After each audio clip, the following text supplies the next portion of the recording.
একটা কথা বলে যাই, এখনো পর্যন্ত যারা আপনারা গুরু দীক্ষা নেননি অবশ্যই কিন্তু আপনার গুরু দীক্ষা কিন্তু নেবেন। আর এই যে তুলসীর মালা কণ্ঠে যারা যারা এখনো পর্যন্ত ধারণ করেননি, তুলসীর মালা কিন্তু অবশ্যই কণ্ঠে পরবেন। কেন না, শাস্ত্রে বলেছেন তুলসীর হার না পরে যে ছাড় বৃথাই জন্ম তার, তিলক ধারণ না করে যে জন জমালয় বাস্তা। তাই তুলসীর মালা কিন্তু কণ্ঠে অবশ্যই ধারণ করবেন, তিলক সেবা করবেন, রাধে। আর গুরু দীক্ষা অবশ্যই কিন্তু আপনারা দেবেন। তো লালাবাবু বলছে আমার তো দীক্ষা হয়নি, তো কৃপা করে আপনি আমায় দীক্ষা দিন। বলে দেখো বাবা, বললেই তো আর দীক্ষা দেওয়া যায় না, এর জন্য তোমায় অনেক কাজ করতে হবে। তবে এই ধরো ভিক্ষার ঝুলি, ভিক্ষা করতে করতে করতে করতে যেদিন আমার সময় হবে সেই দিন আমি তোমাকে ডেকে দীক্ষা দেব। তাই সেই ভিক্ষার ঝুলি কাঁধে নিয়ে লালাবাবু ভিক্ষায় বেরিয়ে পড়লেন। দেখুন মা, যিনি বছরে রোজগার করতো 52,36,000 টাকা, যিনি ছিল একজন জমিদার, জমিদার হয়ে শুধু ভগবানকে পাওয়ার জন্য সর্বস্ব কিছু পরিত্যাগ করেছে। তাই বললেন না বাবা, শুধু ধনে থাকিলে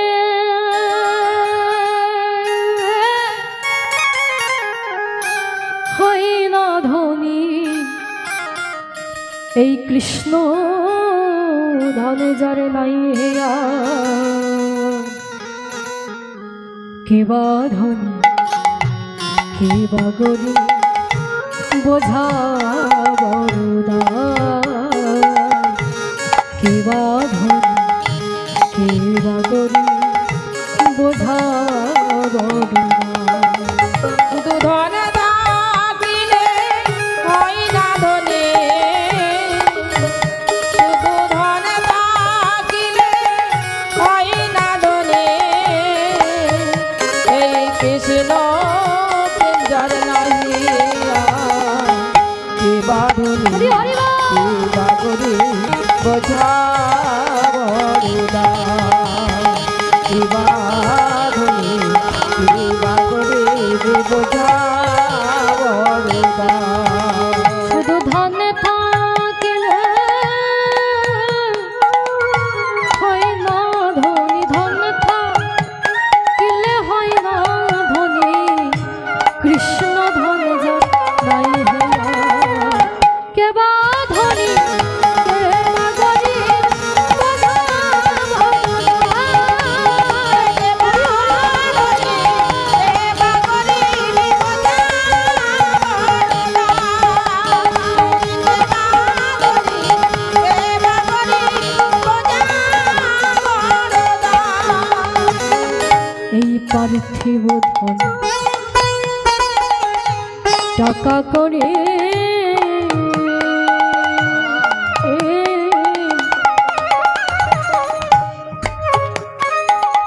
এই অর্থ সম্পদ বিষয় বাড়ি, এই পার্থিব ধন এই টাকা টাকা করে কিছুই সঙ্গে যাবে না। এই অর্থ সম্পদ বিষয় বাড়ি, পার্থিব ধন টাকা করে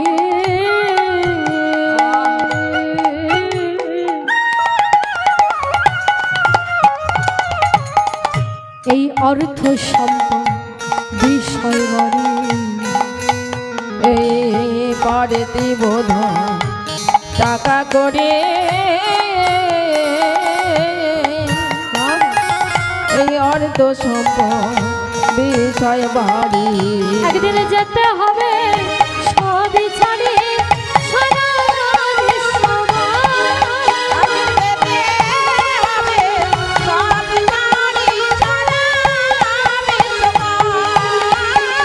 যেতে হবে সকল ছাড়ি সারা বিশ্ব, শুধু ধনে থাকিলে হয় না ধনী, শুধু ধনে থাকিলে হয় না ধনী, ধনে থাকিলে হয় না ধনী, ধনে থাকিলে হয় না ধনী, কৃষ্ণ প্রেমে যার নাই হিয়া,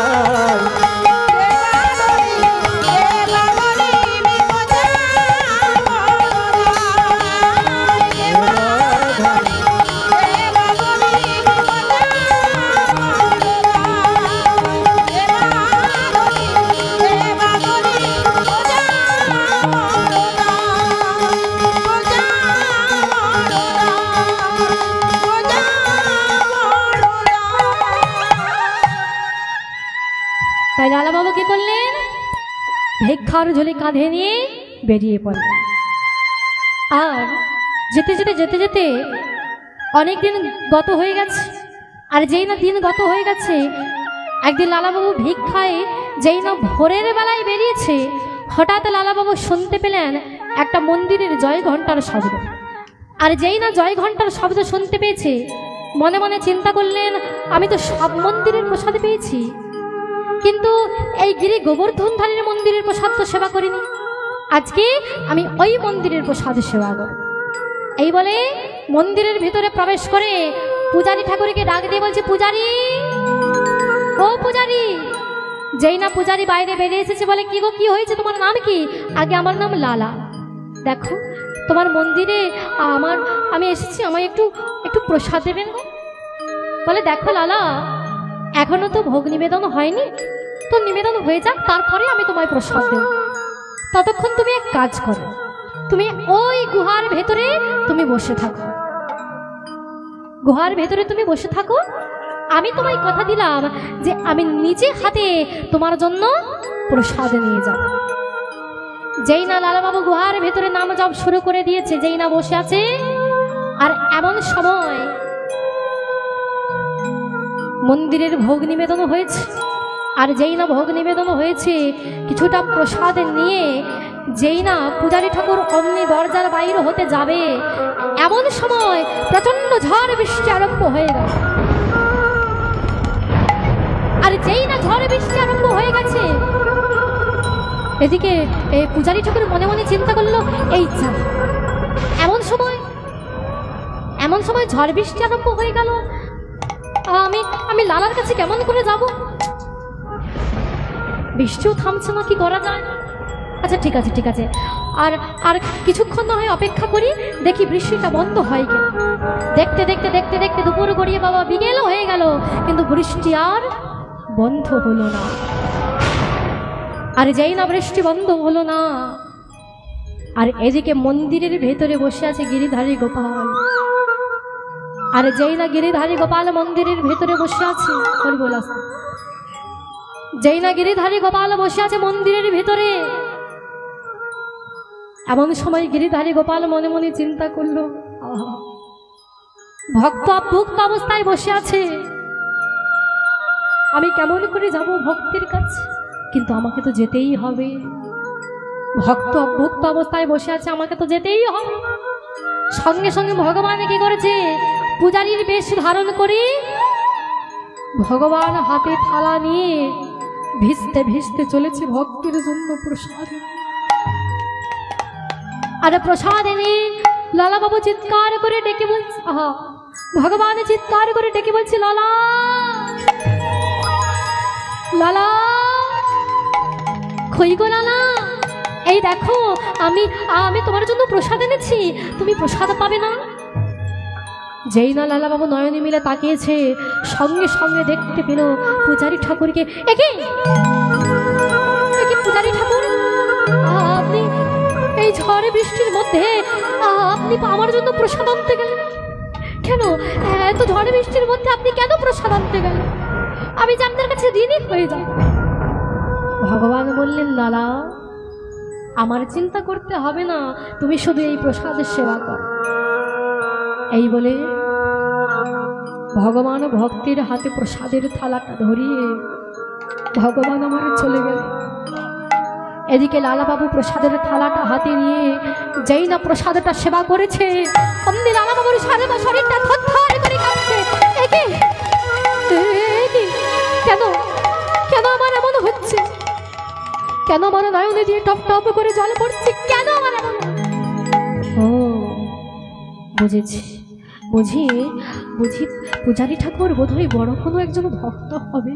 যাক, প্রসাদটা সেবা করি, প্রসাদটা ভালো করে সেবা করে ওই থালাটাকে বৃষ্টির জলে ধৌত করে লালাবাবু মনে মনে চিন্তা করছে, থালাটা আমি পেছন দিকে রেখে দিই, যখন বৃষ্টিটা বন্ধ হয়ে যাবে তারপরে এই থালাটা আমি পূজারীকে দিয়ে আসবো। এই বলে থালাটা যেই না পেছন দিকে রেখে দিয়ে বসে আমার নাম জপ শুরু করেছে। ওমা, এমন সময় বৃষ্টি বন্ধ হয়ে গেছে। আর যেই না বৃষ্টি বন্ধ হয়ে গেছে, এদিকে আশাল পূজারী ঠাকুরের মনে মনে চিন্তা করছে, যাক বৃষ্টি বন্ধ হয়ে গেছে, এইবার আমি লালার কাছে যাব। এই বলে মাটির ভাণ্ডে কিছুটা প্রসাদে নিয়ে পূজারী ঠাকুর ছুটতে ছুটতে চললেন লালার কাছে। লালা, কই গো লালা, লালা এই দেখো লালা, আমি তোমার জন্য প্রসাদ এনেছি, এই নাও ধরো। সঙ্গে সঙ্গে লালা বাবু যেই না নয়ন মিলে তাকিয়েছে, দেখতে পেল পূজারীকে। হে কি পূজারী ঠাকুর, আরে আপনি আপনি আবার কেন আনতে গেলেন প্রসাদ? আমি তো আপনার কাছে দ্বিতীয়বার প্রসাদ চাইনি, আমি তো একবার প্রসাদে চেয়েছি। পূজারী ঠাকুরের মনে মনে চিন্তা করলো, এই রে জমিদারের ছেলে তো, তাই দেরি হয়ে গেছে বলে বুঝি রাগ হয়ে গেছে। ও লালা, তুমি তো দেখলে কি বৃষ্টিটাই না হলো, তাই তাই আমার দেরি হয়ে গেছে, তাই আমার ভুল হয়ে গেছে, তুমি আমায় ক্ষমা করে দাও। আরে পূজারী, আপনি একই কথা বলছেন? আমি তো বলছি আপনি বৃষ্টির মধ্যে ভিজতে ভিজতে আপনি আমার জন্য প্রসাদ এনেছেন, কেন বারবার করে একই কথা বলছেন? যেই না বারবার করে একই কথা বলছে, পূজারী ঠাকুর রেগে গিয়ে বলছে, চুপ করো,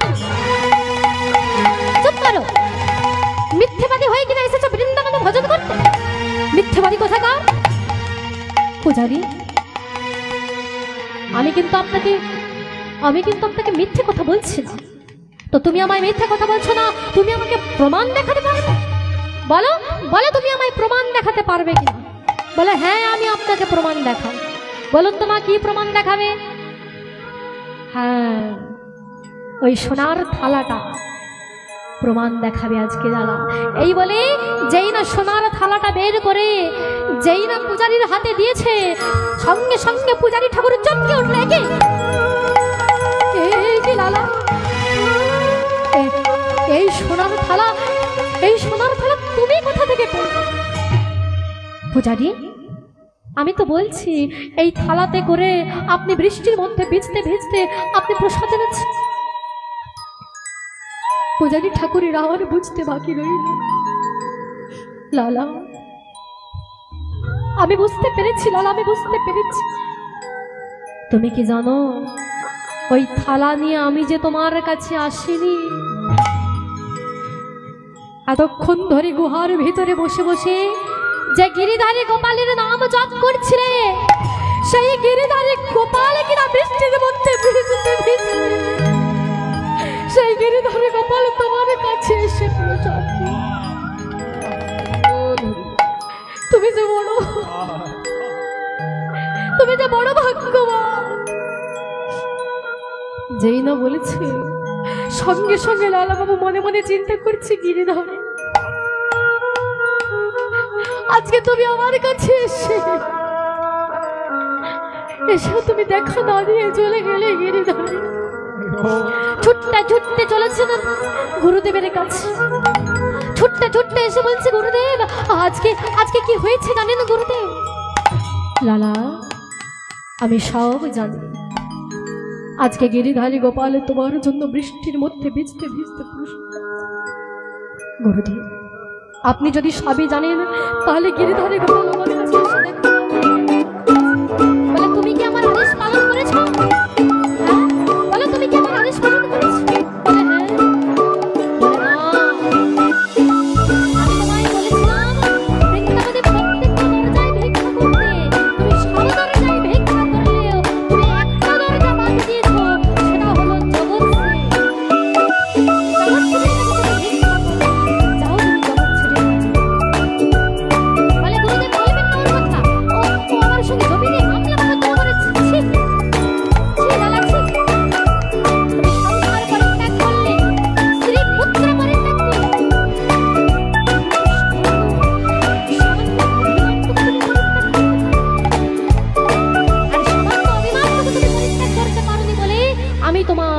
দীক্ষা দিই, আর আমি তোমায় দীক্ষা দিইনি বলে আজকে গিরিধারী তোমার কাছে এসেও দেখা না দিয়ে চলে গেছে।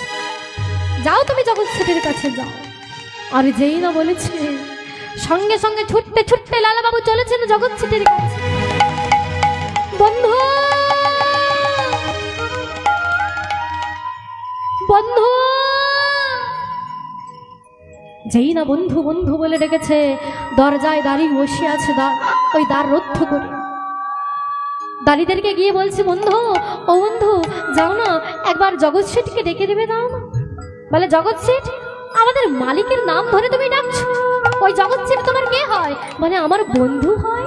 যাও না, যাও না, একবার একবার খবর দাও না যে লালা তোমার দরজায় এসেছে। আর যেই না বলেছে লালা তোমার দরজায় এসেছে, সঙ্গে সঙ্গে ওই দাঁড়িগণে গিয়ে বলছে, বাবু বাবু, আপনার দরজায় একজন ভিখারি এসেছে, আর সে কিনা বলছে তার নাম লালা। কি বললে? লালা? লালা আমার দরজায় এসেছে? ও বুঝেছি, জমি নিয়ে মামলা মোকদ্দমায় হেরে গেছে তো, তাই বুঝি ভিখারির বেশ ধারণ করে আমার কোনো ক্ষতি করবার জন্য এসেছে। সঙ্গে সঙ্গে জগৎ শেঠ যেই না ছুটতে ছুটতে গিয়েছে, এমন সময় লালাবাবু যেই না জগৎ শেঠকে দেখেছে, লালাবাবু বলল, ও বন্ধু, আমি আসিনি আজ তোমার দ্বারে, বন্ধু কোনো ছলনা, ঘাটের মাঝে পার ঘাটাতে ডাকে আমার বন্ধু, ঘাটের মাঝে পার ঘাটাতে ডাকে আমি আসিনি আজ তোমার দ্বারে, কোনো ছলনা,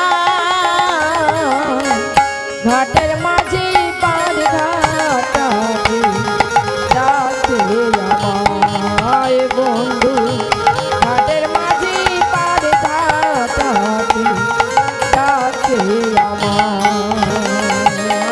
আমি আসিনি আজ তোমার দ্বারে, কোনো ছলনা,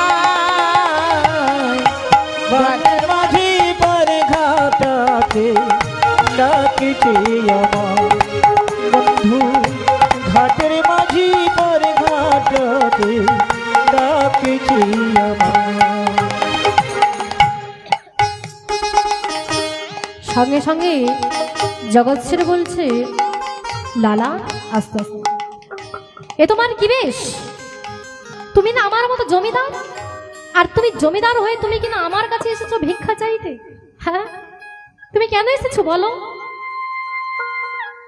লালাবাবু বললে, ওহে বন্ধু, ওহে সে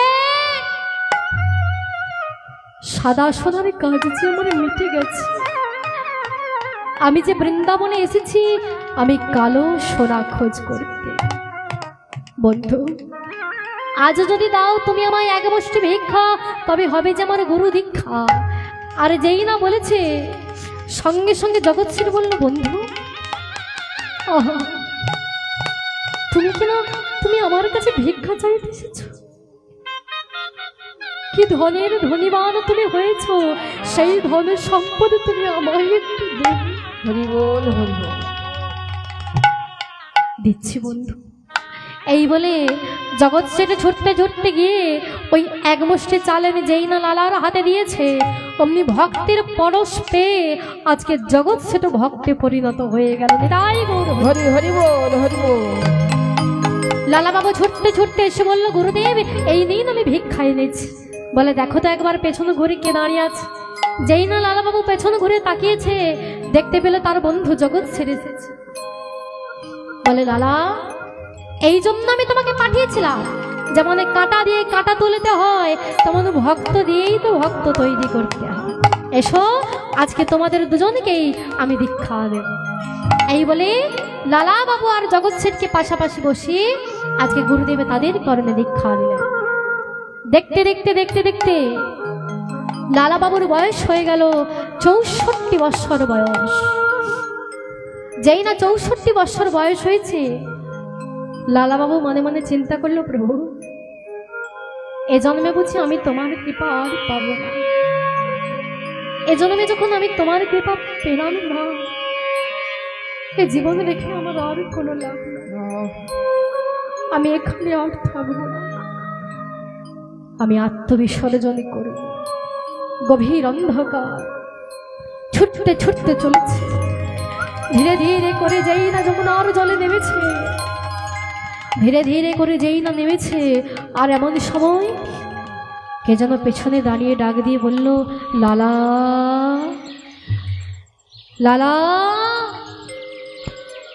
একবার পেছন ঘুরে তাকাও লালা।